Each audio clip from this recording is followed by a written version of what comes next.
Good evening. It is Monday, July 8th. This is the Guilford Board of Education. Thank you for joining us for our regular meeting. I invite you to join us in the Pledge of Allegiance. I pledge allegiance to the flag of the United States of America and to the republic for which it stands, one nation, under God, indivisible, with liberty and justice for all. All right. I'm going to go to action on the minutes. We have 3 sets of meeting minutes to approve tonight.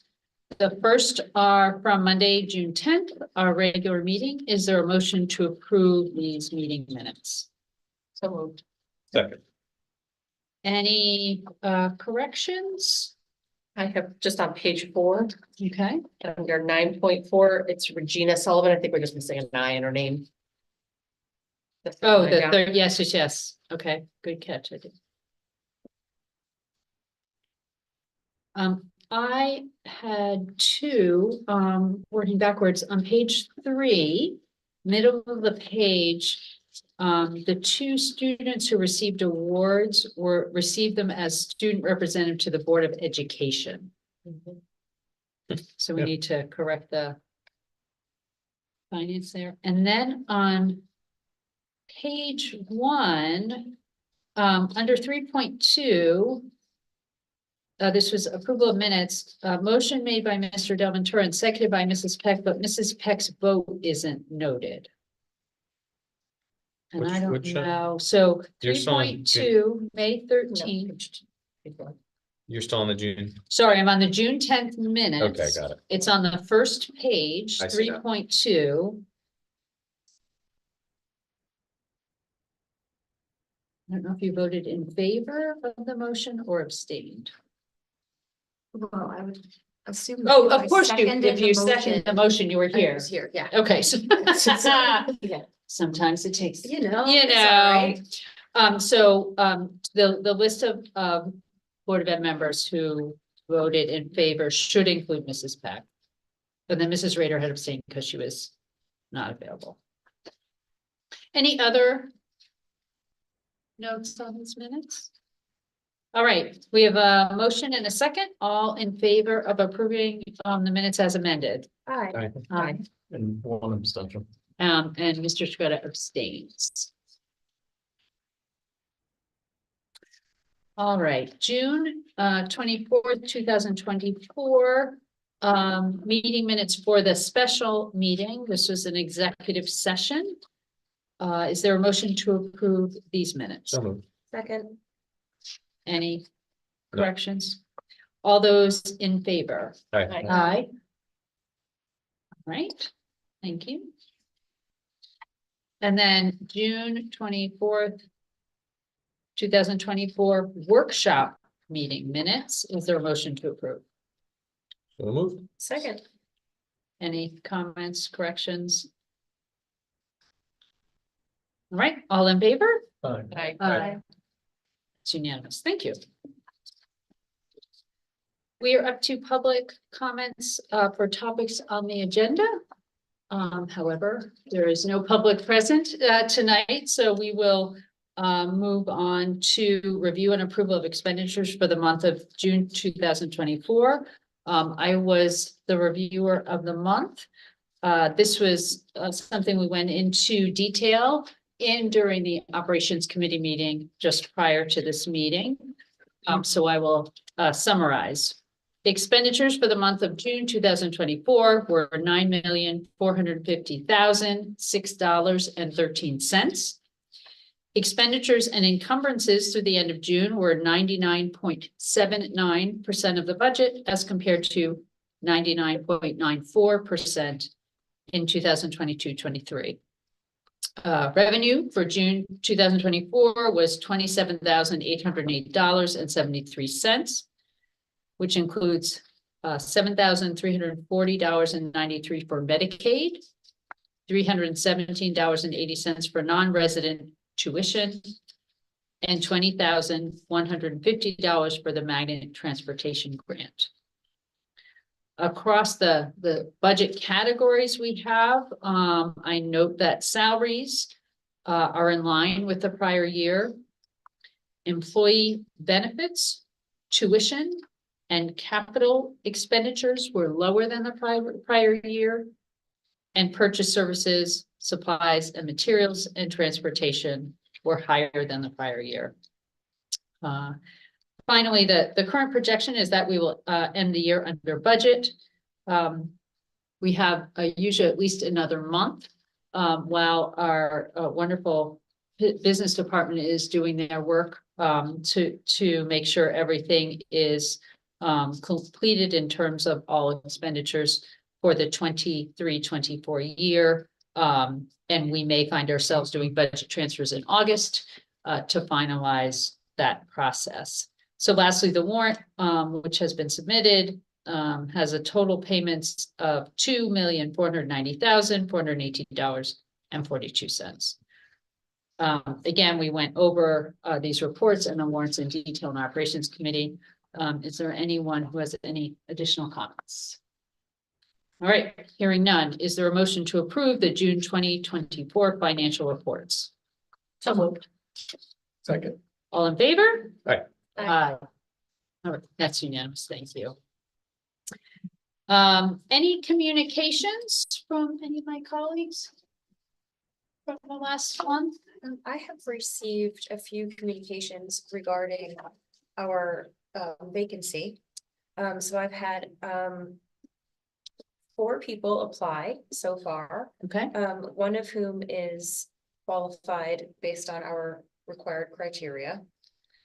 So we can still invite others to join us and submit applications to me, a resume and a letter of intent, if you are a registered independent and have been so for 90 days. And those are due to me by the 10th, so a couple of days left to submit applications for the vacancy. wonderful. Thank you. Any others? All right. No student reports this month because they are enjoying their summer vacation. So we're up to superintendent's report. Dr. Friedman is not able to be here tonight, so Mr. Bowden is going to be filling his shoes in terms of the report. In your packet, you have a letter from Dr. Freeman dated June 13th, in which he approved a exchange student coming to us for the first semester of the 24-25 school year. This student is from Italy. His grade will be determined based on his transcript. So our counseling department at the high school will be going through and determining what and where the placement will be in terms of his grade. Again, it will only be for the first semester. And the student is currently 17 years old. So we are eagerly looking forward to our second exchange student for next year. If you remember last month, Dr. Freeman had approved another exchange student, I believe, from France. Wasn't it? Yeah. In France. So that's all I Wonderful. have to. That's great. Very exciting. Great report. Excellent.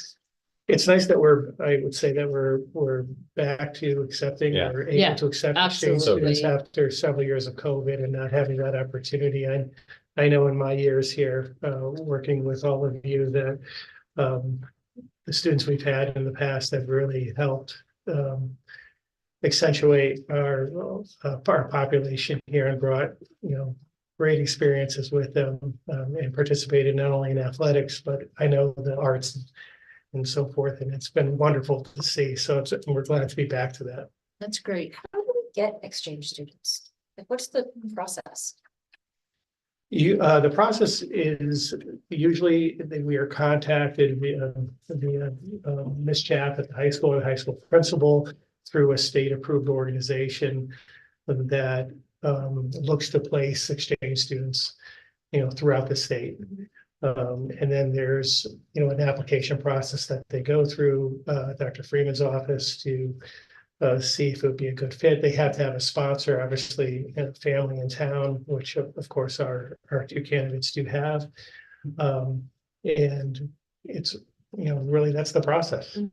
So it starts with Mateo saying, hey, I'd like to go to America, or does he specify Connecticut? Like, how does it, what's the origin? Like, and then you contact the Department of Education at the state, and the state then distributes the kids from there? No, it's usually a international organization Okay. that works in conjunction, with the State Department, to be approved.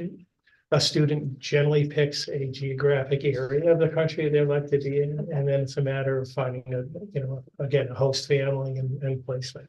Well, thank you. for that. Yeah, it's a neat experience, both for the student and for the host family. 100%, yeah. Yeah, And we used to, back in the old Guilford High School, there was actually a mural.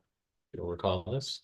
There was a mural that had a world map, and it showed where all the foreign exchange students had come from. oh, that's Yeah. good. So I mean, it's to your point, it's just so great to have the program back. Yeah, I'm So excited. Yeah. That's Thank you. terrific. Is it unusual to have someone for just a semester, or is it always kind of a combination? It depends. It's not unusual. Okay, It's been my experience, most of them have been a year, but sometimes just, a student may be in different places at That's different right. semesters, so okay. Excellent. Well, thank you. you're welcome. Board agenda. 9.1 is to act on personnel items. Mr. Bowden and his staff have been very busy, apparently.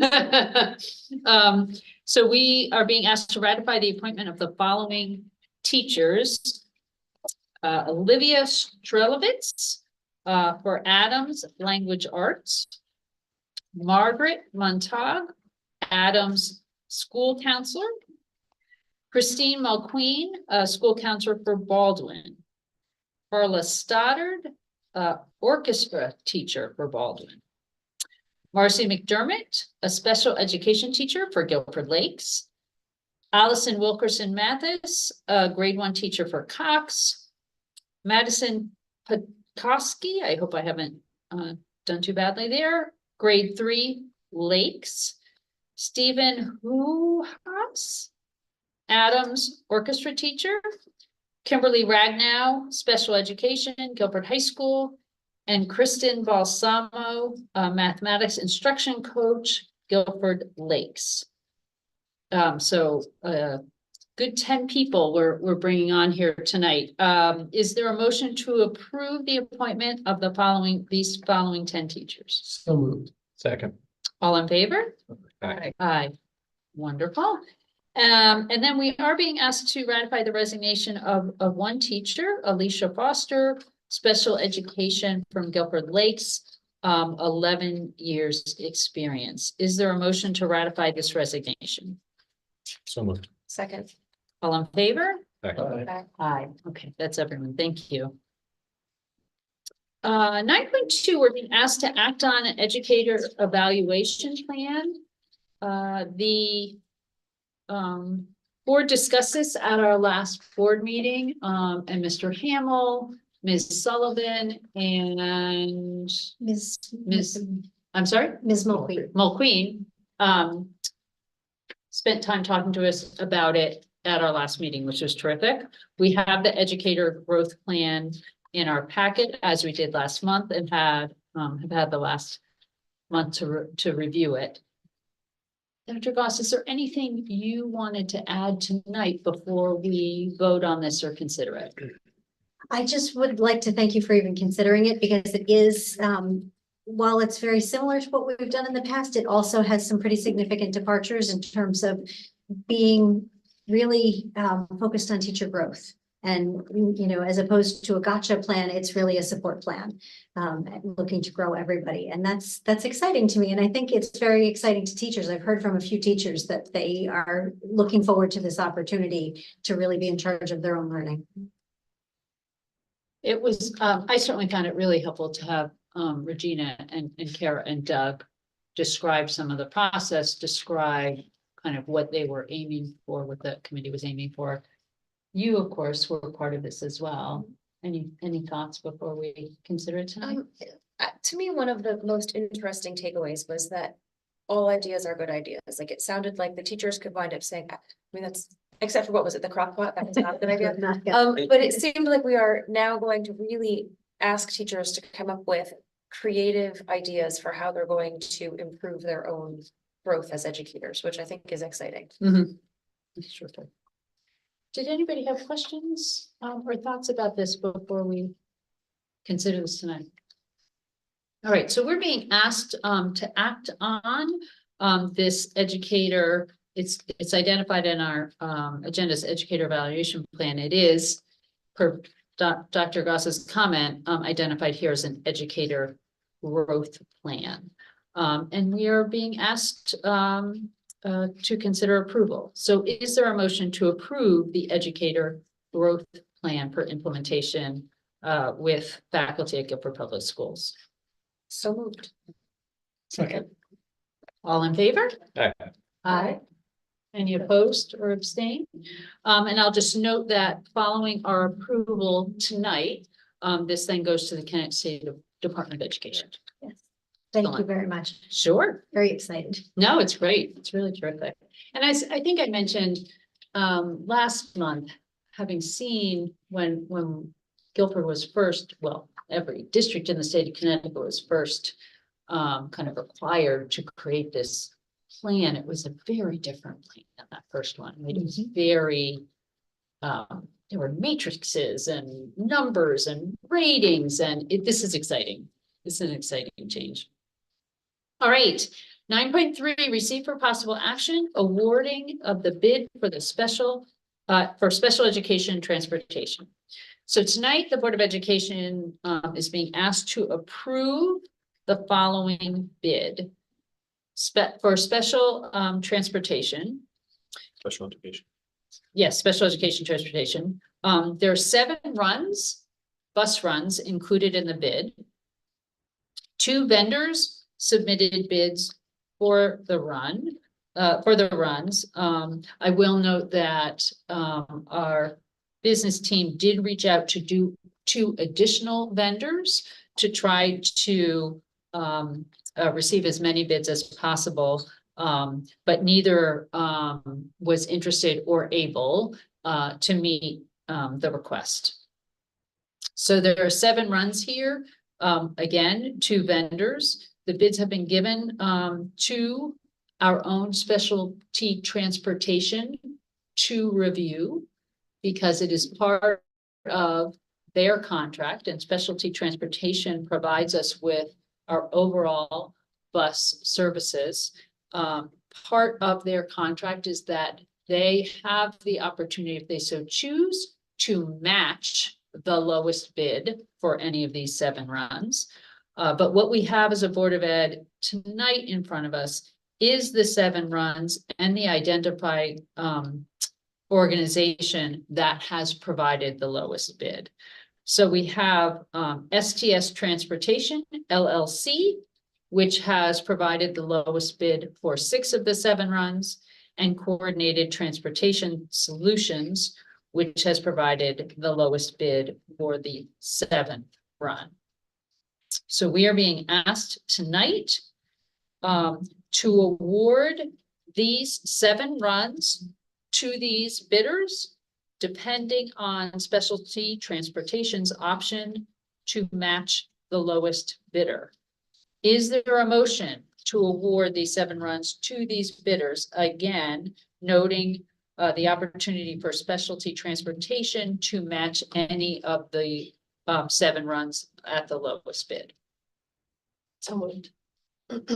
Second. All in favor? Aye. Aye. That's everybody. All right. Excellent.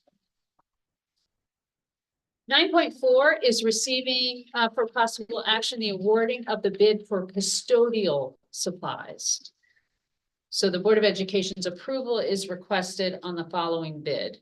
The bid contains 60 different items that Guilford Public Schools purchases that are used by the maintenance staff during the year.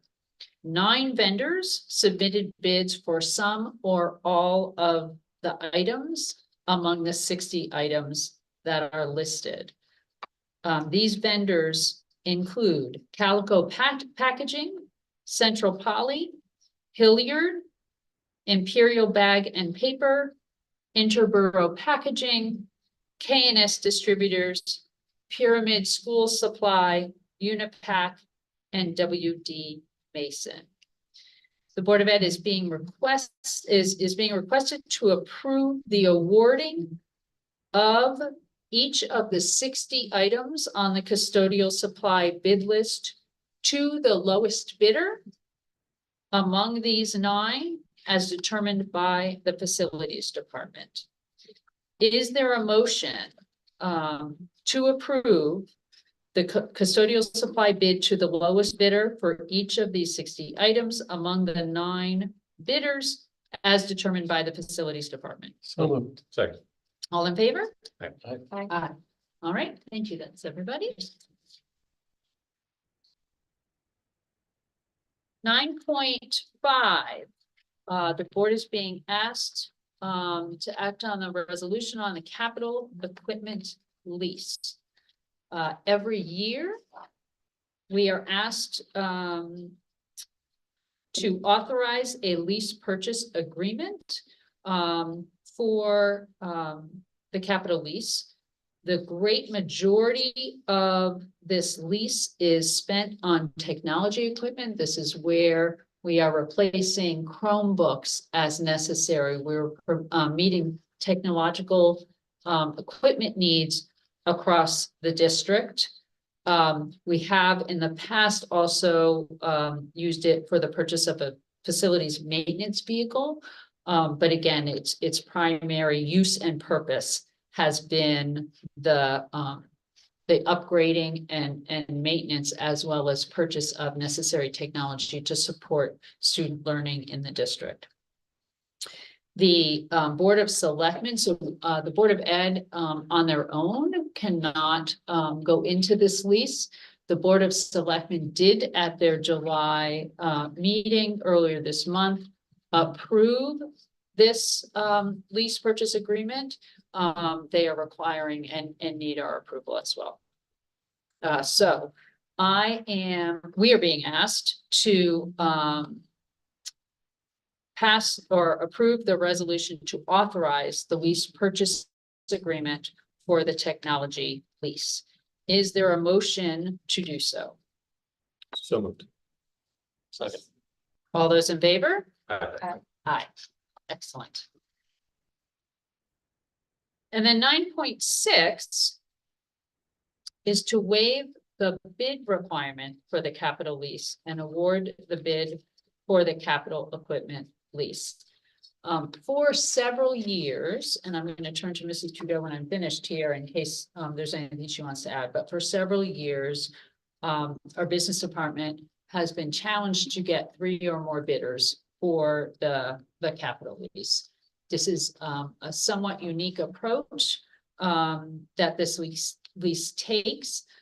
It is also a smaller lease amount that many banks want to go into any kind of lease agreement around. So this year, we have a bid from Cogent Leasing and Financing Incorporated. They actually have been the organization that we have done the lease with for the past 2 years. The other banks that we were in contact with, JP Morgan, this process, the lease was too small for them to consider, and Key Bank did not give us a response. So we are being asked then to waive the bidding process and allow for the awarding of the bid to Cogent Leasing and Financing. The payments, the proposal will be payments in advance for 5 annual payments of $137,931.89 at an interest rate of 4.74%. I will note that our business manager, Mrs. Trudeau, and her staff were more conservative in their approach in the budgeting, so this 4.74% is coming in under what Mrs. Trudeau budgeted for, which of course is very helpful to us. Mrs. Trudeau, is there anything I failed to mention here that's going to be important as we consider this vote? No, I think you covered everything. And is it your request that this be one vote, or does it need to be two? And I'm happy to do two if it's Probably would be two. better to, I best think that's to- probably the best approach. Yes. We can't fail that way. Right. Excellent. All right, so I am going to ask for a motion to waive the bidding process for the capital lease for the reasons that I've reviewed tonight. So moved. Second. All those in favor? Aye. Aye. All right, that's unanimous. And then I'm going to ask for a motion to approve the awarding of the capital lease to Cogent Leasing and Financing Incorporated, 5 annual payments of $137,931.89 at an interest rate of 4.74%. Is there a motion? So moved. All those in favor? Aye. Aye. Aye. Wonderful. All right. 9.7, I'm going to turn it over to you. Thank you. Okay, 9.7 is policy 5114. We have discussed this a lot. So this is the age of attendance of students. We are being required by the state to move back the start date for kids from the end of the year, so from December 31st back to September 1st. So changes to this policy read, children who have attained the age of 5 years on or before September 1st of the school year may be admitted to kindergarten.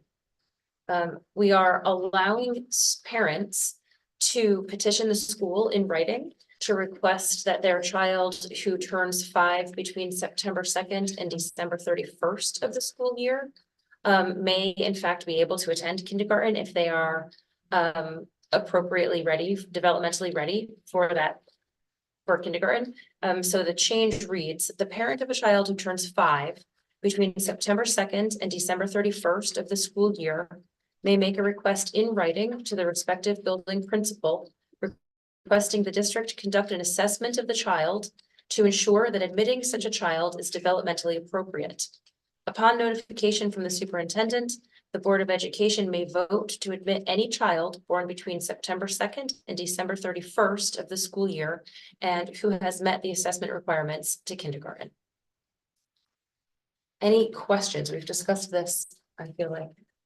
For a while now. Yeah. But this is coming to us as still coming to us as a receive This is item a tonight. receive tonight. Both items are received. Yeah, Okay. hopefully we will vote on next meeting without, Wonderful. without any further conversation.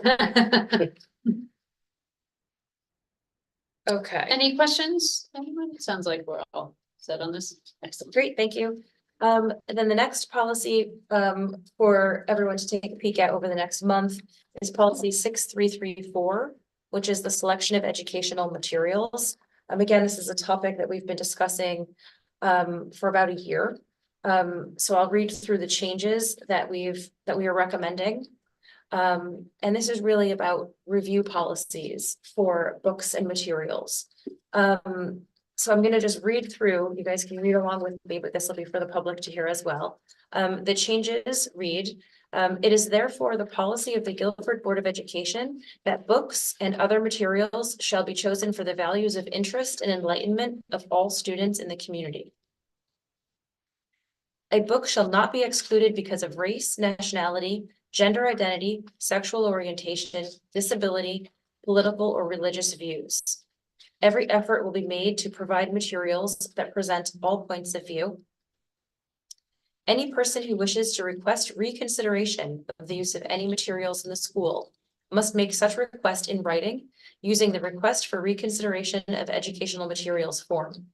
If books or other materials, including library materials, are challenged, the following procedure will be implemented. The final decision on controversial materials shall rest with the Board of Education after careful examination and discussion of said materials with professional staff. The board recognizes the right of an individual, parent, or guardian to request that his or her child not be required to use given materials, provided a request of reconsideration of educational materials form is completed, submitted, and approved by the building principal. If a parent or guardian would like to request a reconsideration of multiple educational materials, a completed form must be submitted to the building principal for each book or material. The challenged material will remain in use and shall not be removed until the formal due process procedure has been completed. If a book or other material is challenged, goes through the reconsideration process, and is allowed to remain in the curriculum or where it is currently housed, the book or material cannot be challenged for reconsideration again within 3 years from the date of the final decision.